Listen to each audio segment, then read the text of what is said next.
이 하나님의 성령을 근심하게 하지 말라라고 말씀을 하고 있습니다. 성령을 근심하게 한다는 것이 무엇일까? 다른 번역본 성경에서는 하나님의 성령을 근심하게 하지 말라라는 것을 하나님의 성령을 슬프게 하지 말라라고 번역을 했습니다. 근심한다라기보다는 슬퍼하다라는 것으로 번역하는 것이 좀 더 원어에 가깝게 번역한 것으로 우리가 볼 수가 있습니다. 왜 하나님의 성령을 근심하게 하지 말라고 했을까라는 것이에요. 왜 성령을 슬퍼하게 하지 말라고 했을까 하는 것이에요. 우리 때문에 성령이 근심하고 우리 때문에 성령님이 슬퍼하신다는 것이요. 그런데 우리가 생각하기에 근심하고 슬퍼하고 염려하고 걱정하는 것, 그것은 우리 같은 사람들이나 하고 전능하신 하나님은 근심하고 걱정하고 염려하고 슬퍼할 일이 전혀 없을 것 같은데, 성경은 하나님도 근심하고 슬퍼하고 염려하고 한탄하고 그런 것들 성경은 우리에게 말씀을 해주고 있습니다. 그래서 왜 전능하신 하나님이 우리 때문에 근심하냐, 왜 전능하신 하나님이 우리 때문에 슬퍼하냐, 라는 것을 우리가 한번 생각해 봐야 되는 것입니다. 바로 그것은 하나님이 그만큼 우리를 사랑하시기 때문이다 라는 거죠. 하나님이 그만큼 우리들을 사랑하기 때문에 우리들 때문에 근심도 하고 슬퍼도 하고 때로는 기뻐도 하고 한탄도 하고 그런 거다라는 것을 우리가 알아야 돼요. 우리 뉴스를 보면은 끔찍한 사고를 당한 사람들 가끔씩 나오잖아요. 정말로 멀쩡하게 길을 가는데 술 취한 운전자가 막 인도로 차를 몰고 들어가고 변을 당한 사람들도 보고 그러잖아요. 뉴스로 듣고 보고 그러잖아요. 그럴 때 우리는 어떤 생각합니까? 안 됐다라는 생각하고, 그러니까 술 먹은 사람들이 운전하지 말아야지 라고 우리가 또 생각을 하게 하고, 저런 사람들은 그냥 운전을 못하게 해버려야 돼, 이런 식으로 우리가 판단을 하기도 한단 말입니다. 그런데 뉴스 듣고 며칠 지나면은 다 잊어버리고 아무렇지도 않게 우리가 살아가자고 가고 있잖아요. 근데 우리는 아무렇지도 않고 살아가겠지만 그 가족들은 어떨까요? 사고를 당한 가족이나 사고를 낸 가족들은 아마 그 일에 묶여서 어느 기간까지 풀리지 않는 그 고통, 고민, 염려 속에서 살아가게 될 겁니다. 왜 우리는 그냥 안 됐다 하고 넘어가는데 그 사람들은 그것 때문에 아니면 몇 달, 몇 년씩 고통을 당할까요? 사랑하기 때문에 그런 거죠. 나의 가족이기 때문에, 사랑하기 때문에 그 고통을 당하는 거다 하는 것을 우리가 알아야 돼요. 그래서 우리가 사랑하지 않는 사람은 어떤 일을 당하든지 우리가 그냥 안 됐네 그 사람 그러고 넘어갈 수 있어요. 근데 사랑하는 사람이라면 그 사람 때문에 우리가 근심하고 슬퍼하고 애간장을 녹일 수가 있다라는 것이, 우리가 사랑하지 않는 사람이야 그냥 무슨 일을 당하든지 나쁜 길로 가든지 염려할 거 없어요. 예를 들어서 중학생들이 술을 먹고 담배를 피우고 패싸움을 할지라도 내가 모르는 사람들이라면, 나와 상관없는 학생들이라고 한다 그러면은 요즘 애들 건들면 안 되지, 그리고 그냥 넘어갈 수 있다는 거예요. 그런데 내 자녀가 그런다 그러면은, 내 자녀가 그 속에 있다 그러면 그냥 넘어가가지고 없지 않느냐라는 것이에요. 그래서 내 자녀이기 때문에 잘못된 길로 갈까, 나쁜 길로 빠질까, 죄의 길에 빠질까, 힘든 일을 당할까, 그것 때문에 근심하고 걱정하고 염려하는 거잖아요. 내 자녀가 아니고 내가 모르는 사람이라고 하면은 근심, 걱정, 염려하지 않고 우리가 살아가게 된다. 바로 하나님이 우리 때문에 근심하고 걱정하고 염려한다는 것은 성령님께서 그만큼 우리를 사랑하고 성령님께서 그만큼 우리에게 관심을 갖고 계시기 때문이다 라는 것이, 그래서 우리가 바른 길을 가면 성령님이 우리와 함께 기뻐하고 즐거워하지만, 우리가 잘못된 길로, 죄악된 길로, 멸망의 길로 가면은 성령님께서 그 속에서 안타까워하시고 슬퍼하시고 근심도 하실 수가 있는 거다 하는 것을 우리가 알아야 되죠. 그래서 바로 이것이 관심인데, 그 관심은 사랑이 있기 때문에 관심이 나타난 거다. 어떻게 전능하신 하나님이 우리 때문에 근심하고 걱정하고 슬퍼하고 염려하시냐? 하나님의 능력이 없기 때문이 아니고 그만큼 우리를 사랑하시기 때문에 근심하고 걱정하고 염려하시는 거다 라는 것을 우리가 알아야만 된다는 것이, 성경을 보면은 하나님도 사람들 때문에 한탄하셨다라고 말하고 있어요. 사람들이 생각하는 것 자체가 다 악한 것을 보시고 하나님이 내가 땅에 사람 만든 것을 참 후회스러워 그렇게 한탄하셨다라고 성경은 말씀하고 있습니다. 창세기 6장 5절과 7절을 보면은 여호와께서 사람의 죄악이 세상에 가득함과 그의 마음으로 생각하는 모든 계획이 항상 악할 뿐임을 보시고 땅 위에 사람 지으셨음을 한탄하사 마음에 근심하시고 이르시되 내가 창조한 사람을 내가 지면에서 쓸어버리되 사람으로부터 가축과 기는 것과 공중의 새까지 그러하리니 이는 내가 그것들을 지었음을 한탄함이니라 하시니라. 한탄한다는 말을 연거푸 2번이나 쓰고 계시고 근심하신다는 말씀도 하고 있잖아요. 하나님이 사람을 만드셔서 누구보다도 사람이 행복하게 살고 바르게 살고 하나님이 만드신 피조세계를 다 다스리고 살아가기를 기대하셨어요. 그런데 사람들이 죄를 짓는데 죄만 짓는 것 정도가 아니고 생각하고 계획하는 것 자체가 다 나빴다는 거예요. 선한 생각 계획이 없고 생각하고 계획하는 것 자체가 전부 다 악했대요. 그래서 하나님께서 사람 지으신 것을 후회하셨대요. 내가 지은 사람이 저렇게 나쁜 사람들이라니 내가 생각하는 의도와 전혀 다른 방향으로 움직이는구나. 내가 저것들을 왜 지었을까? 그러면서 한탄하셨다는 거예요. 우리가 여기서 그러면 하나님은 사람들이 이렇게 타락할 것을 모르고 지으셨는가? 아니면 저렇게 타락한 사람들 어떻게 좀 회초를 떼하고 바로 잡을 능력이 없는가? 왜 사람 지은 것을 후회하시고 한탄하신가? 하나님도 우리같이 후회하시는가? 그렇게밖에 안 되는가? 라고 생각할 수 있어요. 그런데 하나님이 사람에게 자유의지를 줬잖아요. 그러니까 그 자유의지를 존경하는 거죠. 빼앗지 않고 존경하는 거죠. 자유의지를 가지고 하나님을 선택하고 생명의 길을 선택하고 바른 길을 선택하기를 기다리고 계시는데 사람들이 자유의지를 가지고 전부 다 생각하고 계획하고 하는 것이 다 죄만 짓는다는 거죠. 그러니까 하나님께서 그러면서 후회하시는 거예요.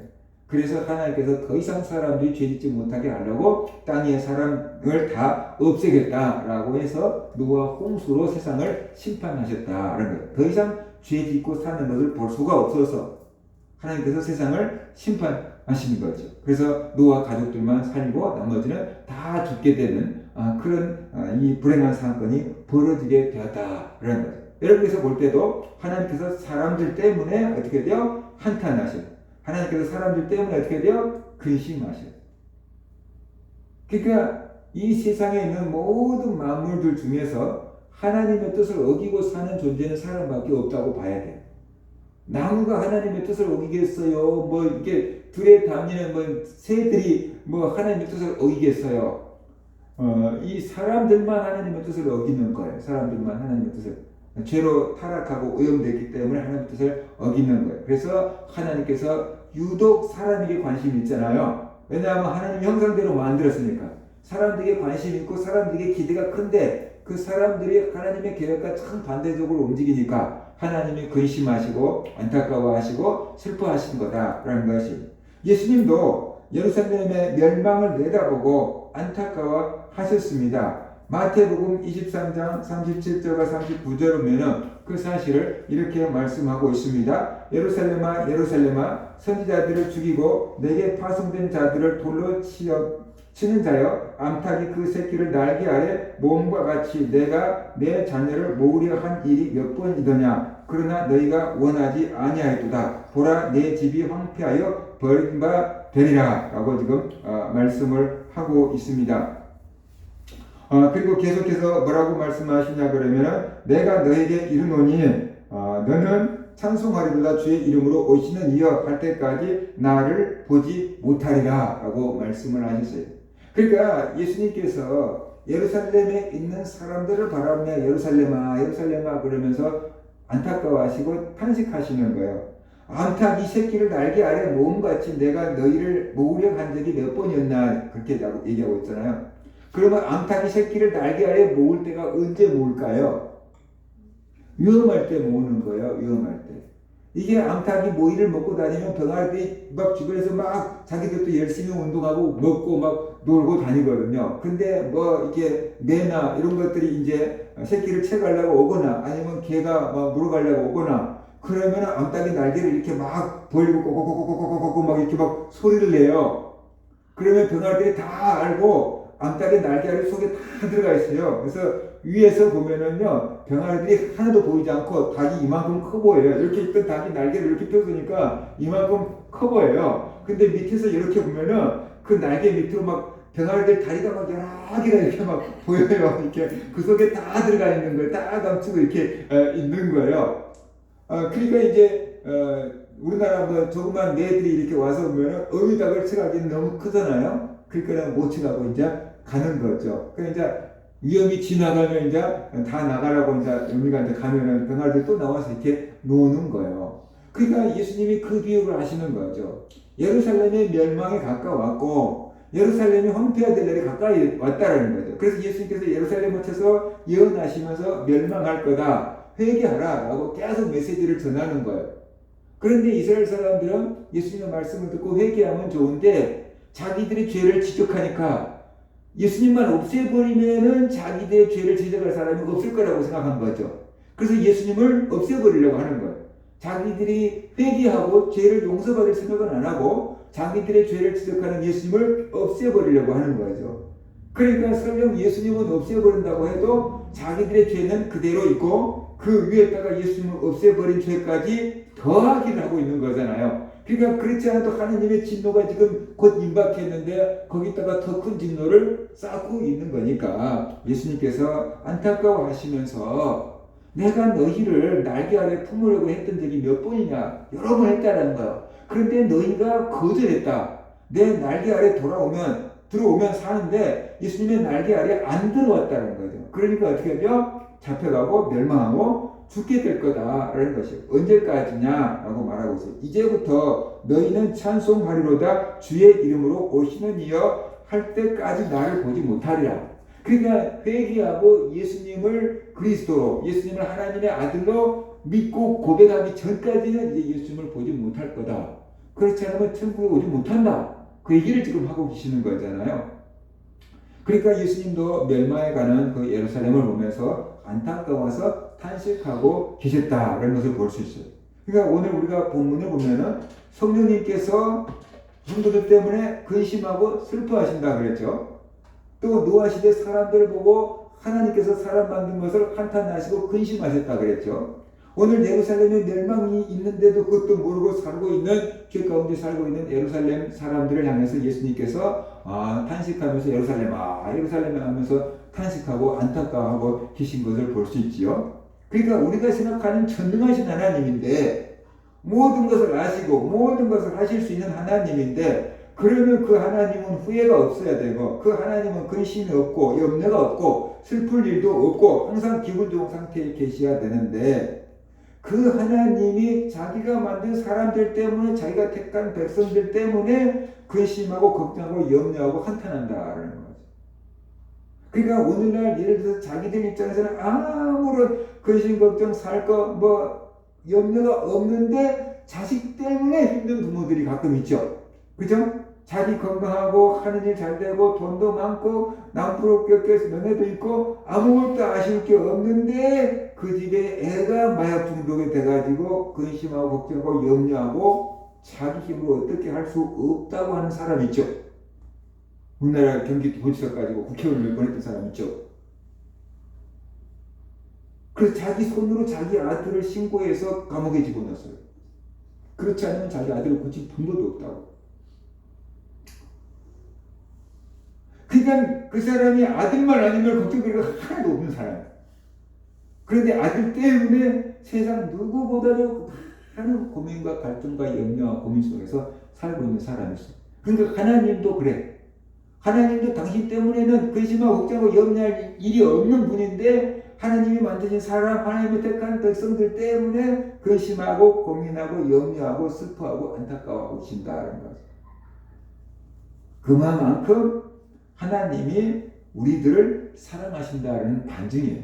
우리는 이걸 통해서 하나님의 능력이 그것밖에 안 되나 라고 생각할 것이 아니고 그 전능하신 하나님이 나 때문에 슬퍼하시는구나, 후회하시는구나, 안타까워하시는구나, 나를 그만큼 사랑하시는구나, 그만큼 나에게 관심이 많구나, 그것을 우리가 깨달아야 된다는 거예요. 그것이 하나님 아버지의 마음이다라는 거죠. 그것이 하나님의 아버지의 마음. 그러니까 하나님이 나를 그렇게 사랑하시는구나. 그러니까 내가 조금만 잘하면 하나님이 나 때문에 막 기뻐하시고, 내가 조금 잘못하면 하나님 나 때문에 근심하시는구나.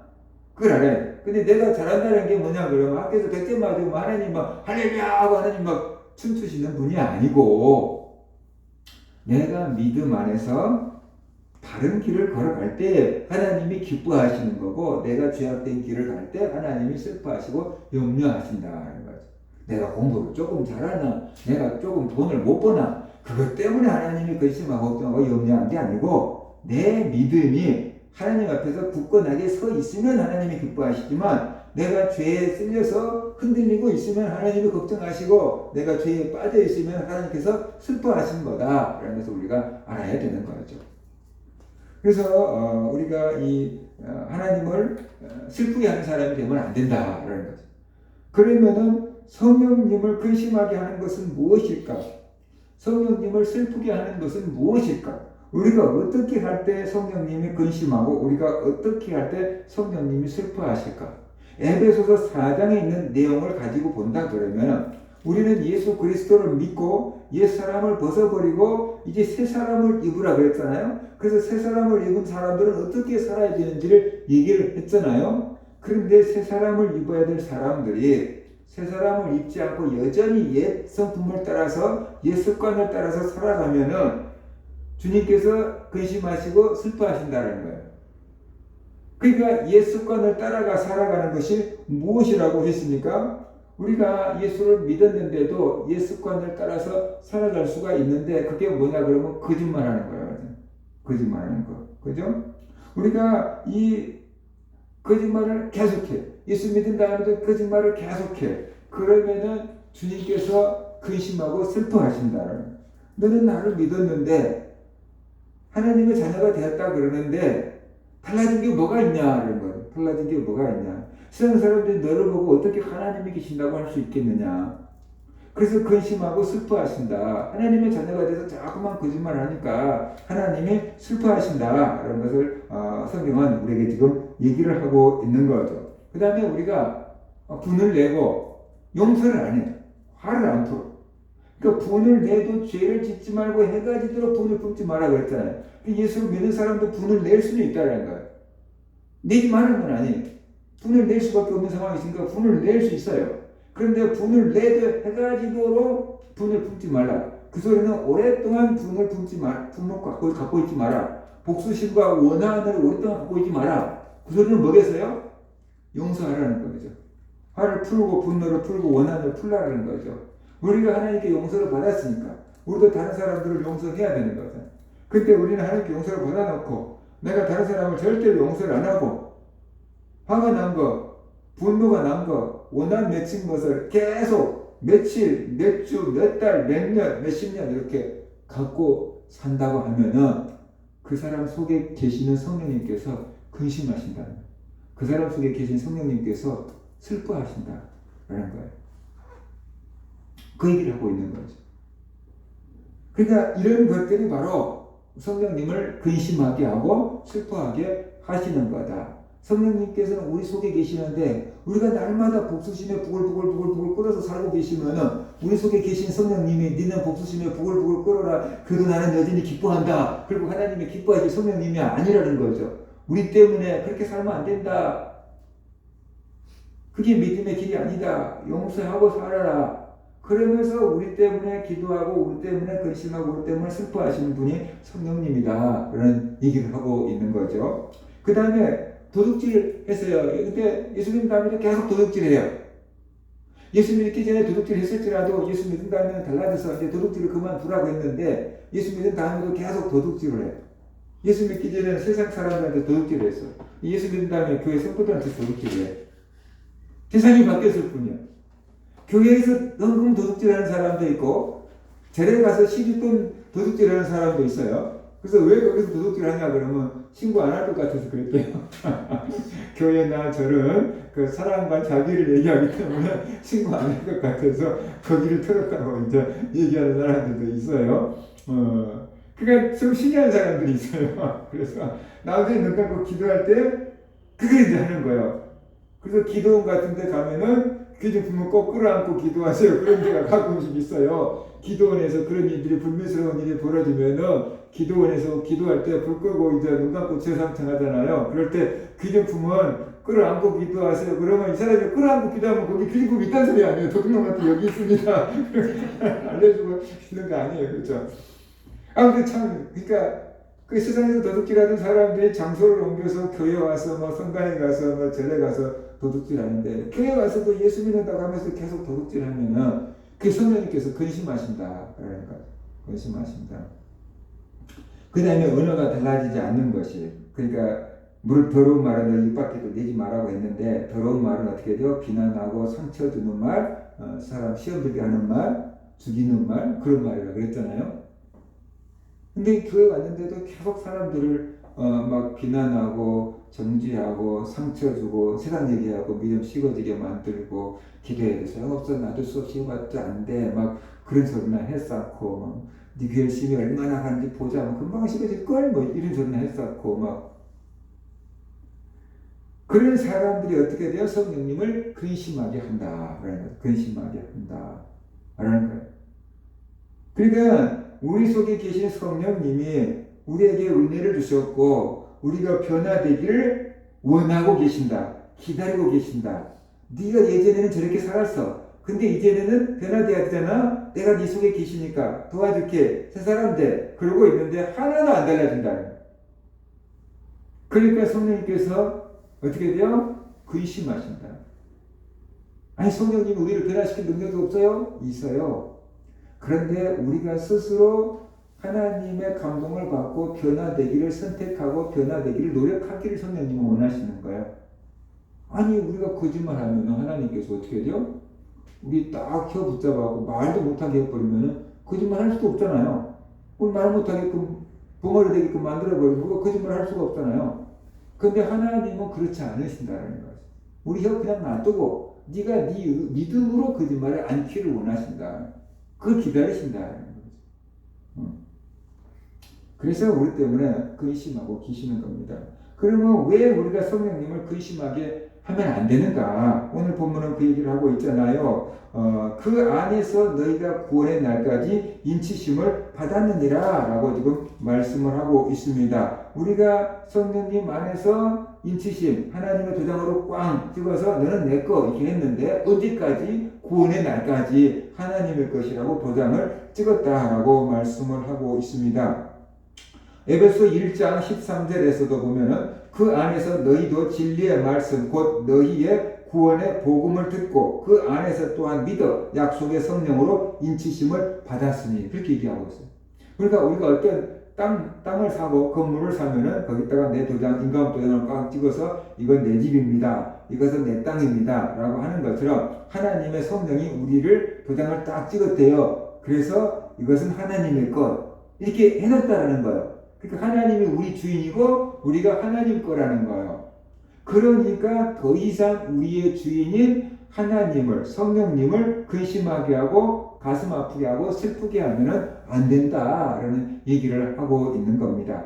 자녀들이 철이 없고 어릴 때는 부모들의 속을 막 썩일 수 있어요. 그런데 자녀들이 이제 철이 들면은 아이고 내가 더 이상 부모님 마음을 힘들게 하면 안 되지. 그래서 부모를 기쁘게 하려고 애를 쓰게 돼 있어요. 그게 이제 철이 든 자녀잖아요. 그것처럼 철들기 전 성도는 하나님을 근심하게 하고 하나님을 슬퍼하게 하는 일만 골라서 하는 거예요. 그런데 그 성도가 철이 들면 어떻게 돼요? 이제 뭘 하면 하나님이 기뻐하실까? 어떻게 살면 하나님이 기뻐하실까? 그것을 생각하고 그렇게 살려고 애를 쓰는 것, 그것이 영적으로 은혜 받은 성도고 철이 든 성도다라는 거죠. 그렇게 살기를 원하신다. 그 얘기를 지금 하고 있는 거죠. 하나님이 그토록 우리를 사랑하셔요. 근데 우리가 그 하나님의 마음을 아프게 하고 하나님을 슬프게 하고 하나님을 근심하게 하면은 그것이 은혜 받은 성도로서 할 일이냐라는 거죠. 그것은 은혜를 은혜로 갚는 게 아니죠. 그러니까 우리가 하나님의 은혜를 성령의 은혜를 받았다고 한다면은 그리고 그 성령이 우리를 천국 갈 때까지 우리와 함께 계셔서 우리를 지키고 보호하고 인도하신다는 거예요. 그러니까 우리와 함께 계신 성령님을 근심하게 하지 말라는 거예요. 그러면 내가 힘들어져요. 내 육체가 원하는 마음이 있고 내 마음이 원하는 마음이 있잖아요. 그러니까 바울이 그러잖아요. 내 속사람은 하나님의 뜻을 행하기를 원하되 내 육체는 그것을 또 반대한다 그러잖아요. 그래서 내 속사람이 싸운다. 죄를 짓고자 하는 마음과 선을 행하고자 하는 마음이 싸운다. 오라 나는 공고한 사람이로다. 이 사망의 몸에서 누가 나를 건져내랴 그러잖아요. 그러니까 내가 선을 행하고자 하는 마음과 악을 행하고자 하는 마음이 내 속에서 계속 갈등하면 내가 에너지가 다 빠지고 힘들어요. 내가 하나님의 뜻을 행하려고 하는 마음과 제 가운데 있는 마음이 막 갈등하면 내 속에 있는 성령님께서 또 근심하고 걱정하고 염려하게 된다는 거죠. 그러니까 우리가 은혜 받은 사람은 더 이상 그렇게 살지 말고 이제 옛 습관을 다 버리라라는 거죠. 옛 습관을 다 버리라. 예전에는 거짓말 했어요. 이제는 이제 거짓말하지 않고 어떻게 돼요? 진리를, 복음을, 하나님의 말씀을, 하나님의 뜻을 전하며 살라.